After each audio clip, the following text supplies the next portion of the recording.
Nutrien Equine Standardbred sales commences this weekend, coming April 1 through to April 3. I'm lucky enough to be catching up with the guys from Romsey Equine Services, the Mileses. Firstly, Alison, hello. Hello, how are you? Look at Lego. He even knows I gave him his own microphone and he thinks he's going to be able to drive it. Welcome back. Looking forward to the sales again this year? Oh, yeah. Hopefully. Hopefully. Lee, are you? I know you look forward to this time of year, getting the young ones out and parading around, something that you like doing. You've always liked doing it. Yeah, that's right, Paul. Like educating the young horses and teaching them to behave. It's a bit challenging today with the cold. He was feeling a bit fresh, but yeah, hopefully he'll behave himself down at Oaklands. He'll be fine. It's a bit fresh day here.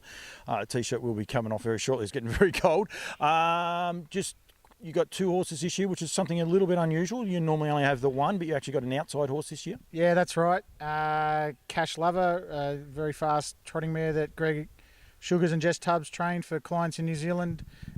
She came to get in foal a couple of years ago, and Jess said, "Do you want her to stay?" And I said, "Yep," at the time, and thinking that the owners would breed her to race. And and one of the catch-ups I had with Wayne Stewart in New Zealand, he said, "Oh yeah, we might as well nominate for the sale." And yeah, she's a lovely little filly. She's a bit on the small side like her mother, but yeah, she trots very fast in the paddock. And she's Q-bred, being by Southwind Frank, so she's eligible for those big bonuses up there, and also Vic-bred because she's born down here. So hopefully she can bring a fair price for them.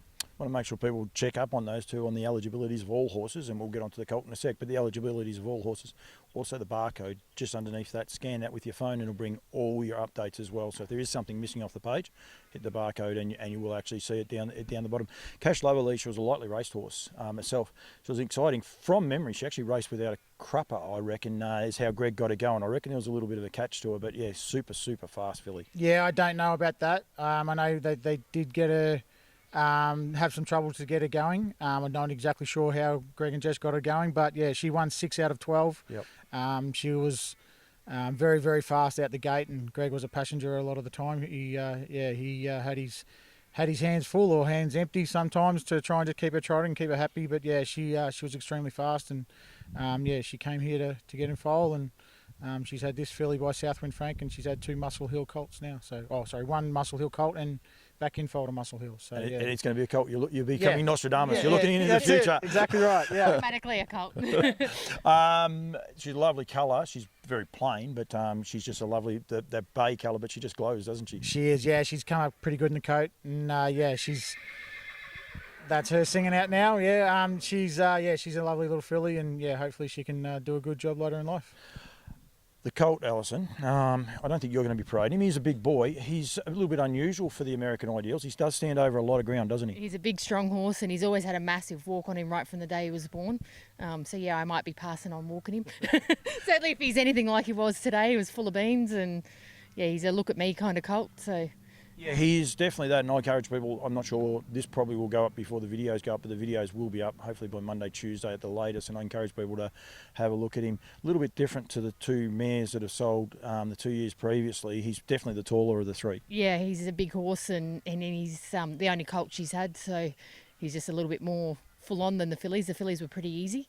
He's easy, but just full on, busy, and yeah. Been a 3/4 to Soho Tribeca champion horse, champion sire, well, hopefully a champion sire. I'll probably get a bit ahead of myself there, but he's standing at stud, got a great book of horses. You've retired from training, but it must be a little bit hard when you see a colt like him with the bloodlines there, Lee. It must be hard to say, I don't want to train horses anymore. Yeah, sometimes. And when the big races come around, I watch them, and the feature races, like Bathurst is on tonight, and hopefully my brother's horses can go good, and always follow those feature races. But when it's the middle of winter and there's 11 o'clock races at Ballarat, I don't miss that at all. But you get out of bed for him easy enough. Yeah, not too bad. Yeah, luckily the staff are here. We've been going to the gym early in the morning, and the staff have been here sort of sorting them while we get kids on the bus. Because our stud work's sort of backed off, we've sort of got a fraction bit lazier first things in the morning. So, but yeah, he's great to walk, and while you're walking around the track, you're thinking of what races you can win, sort of thing. So, not keen to get him back into training just yet. I'm trying. Everyone out there will be saying to try, and we've got to get you back to the races. It's a lot more fun when you are back to the races. It's I don't think you're as stressed as what you are when you're trying to get a horse to stand still for a photo. Is that right? My patience is pretty short. Yeah, as my wife and my 2 daughters will attest to, I'm pretty short short in my fuse. So in some respects, but yeah, a couple of months ago, my brother got me to use the round yard and throw some hobbles on one that was supposed to be bred to be a trotter, and yeah, it would free leg it around. So yeah, I had to throw some hobbles on it and long rein it around, and I took it back to mum and dad's and put it in the cart, and yeah, it was okay, but then didn't really want to get up and do it the next day, so yeah, let David do that. So. We'll keep trying. These two horses are available for inspection now. When will they be arriving at Oaklands Junction? They'll get down there sort of early Arvo Friday. The colt's lot 4, 8, 9, so he's probably right back in the middle of Sunday, and the filly's 5, 5, 1, so she's towards the end of Sunday. So yeah, they're open for inspection here if people have got time to come before Friday. But yeah, come down Friday Arvo or all day Saturday. Got a little important thing with the filly. I just want to, while you're saying about the numbers though, 554 is the last horse that will be sold on the Sunday. Monday, the first horse sold will be 555. So Thompson's and Rhiannon Park are affected there. I think Blanche Poole and Dean Poole have got the first one, which is a Agility Kung Fu on the Monday. But yeah, 554 and 555 are the last ones. We have a little bit of an update too with the filly. A little bit remiss of me, I forgot about it just there before, but she's had a surgery on an OCDL. She did. Unfortunately, she got a bit of swelling in a hock just as she started the sales prep. So she's had an OCD surgery with a good prognosis right at the start of the sales prep, which is not ideal timing, but she's got a good prognosis for racing, and it's starting to look back to normal. So at least the money's spent.